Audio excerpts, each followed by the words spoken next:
In the Campaign 2016 segment tonight, the first presidential debate. We are just 6 days away from that big event, and both campaigns are in their final sprints for preparation. The stakes obviously could not be higher, especially given the recent tightening in the polls. And the person getting a lot of credit for Donald Trump's gains is campaign manager Kellyanne Conway. Even the left is reluctantly giving her praise, such as during an interview she did with Bill Maher on Friday. Now you're perhaps the most important person in the world because you seem to be the only person who's been able to tame Donald Trump. Many have tried, but only you were able to pull that sword out of the stone. Joining us now from Trump campaign headquarters in New York, Kellyanne Conway. So what is it? You're pulling the sword from the stone, Kellyanne.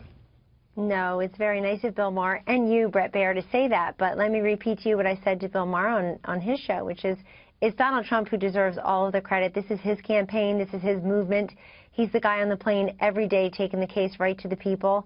And I walk into Trump Tower every day, and I know that this man was very successful a long time before I arrived. And I think that good leaders just need people around them who provide an environment to let them be themselves. And I'm so glad that so much of America can certainly see the tough-minded, strong leader, future President Donald Trump, and I'm so glad so many of them can also see the very generous, very funny, very empathetic Donald Trump out there on the stump. You saw him with Jimmy Fallon, Dr. Oz earlier in the week. You see him giving very tough-minded, very tough policy prescriptions just this week in Florida, yesterday, North Carolina, today, Bret, on national security, saying immigration security is national security, laying out specific plans. So we're really happy that the response that we get from the electorate. Frankly, we're very happy with these tightening polls. My counterpart, Democratic campaign manager for Hillary Clinton, upped our chances of winning all the way to 40%, giving us some love yesterday.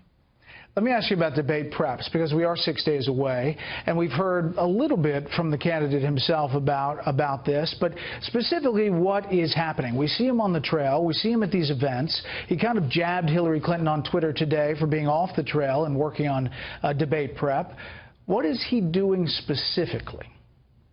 He's doing many things. I mean, he prepares all of the time because he's a very brilliant businessman who's always taking in different pieces of information, weighing consequences and options. You saw him in the Commander-in-Chief Forum 2 weeks ago, Bret, where in all the post-forum polling, he clearly won. According to NBC's own polling, other polls, independent polls, said that he won that forum. And why? Well, because I think that his answers are very concise and confident. He gave answers to all the questions Matt Lauer asked him. He got 16 questions or 13 questions or so. Hillary Clinton received 7 because her answers are so lengthy, so lawyerly. We're not even sure if she's answered the question when she's done or what in the world she's apologizing for or explaining away. So I think the Commander-in-Chief Forum was a very good preview for what you're seeing. But Mr. Trump takes the debate very seriously, and he's preparing in his own way, as are we all. You know, he was on this show last night, and he told Bill that the moderators and the debate process is, quote, an unfair system. I mean, is he trying to work the refs here? Well, we think that perhaps the refs are being worked after Matt Lauer was taken to the woodshed, apparently by his colleagues, but certainly by his colleagues in the broader mainstream media. I was shocked that they would blame Matt Lauer as if he's the one who set up a private email server in a closet, as if he's the one who said, I'm dead broke leaving the White House, and turned around and is worth $250 million somehow, not taking a company public, not hitting the Powerball, just having a foundation set up and being the Secretary of State and giving speaking speeches. So what we do, you know, he watches TV, we all do, and we see the way we're treated routinely by other journalists and other cable stations. We read the lower third, we read the chyrons. I mean, you had CNN yesterday, somebody inserted the word racial based on his interview with Bill O'Reilly, where he never said the word. Let's just insert it there for ratings and good measure. So we certainly hope that he'll be treated fairly, and if the questions are fair and people and the voters are respected, Bret, with questions about issues that they tell pollsters, including Fox News' own pollsters, what they care about, what they expect from and deserve from these two candidates, and I think it'll be a great debate. Yeah, hopefully a lot of policy. We'll see.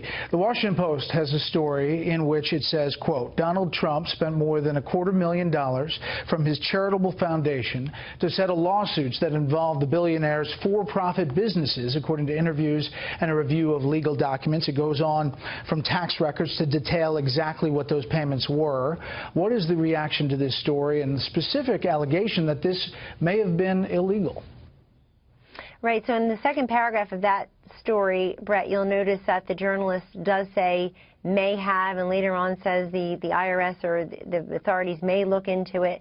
So there's a lot of speculation and conditional language there. I would just point out very quickly for the viewers that in the one case, Mr. Trump was being fined on a daily basis by either the county or city of Palm Beach, Florida, because he dared to want to raise the American flag at about 80 feet. Way past what the limit was. So he was penalized for that, and the city settled and said, gee, if you just write a check for $100,000 to a veterans charity, which got that money from the foundation, then the lawsuit will go away. So let's make very clear to the viewers, a veterans charity received $100,000 because of that, and I'm sure that they benefited from it. And I want to make clear, because this is in direct contrast to the Clinton Foundation, there's no one in the Trump family, including Mr. Trump, who takes a salary or benefits from the Trump Foundation. There's no permanent staff. There's no overhead. And that foundation for years, for decades, for many, many years, the only donor was Mr. Donald J. Trump. So others have contributed now, as they do. So I just want people to have the facts.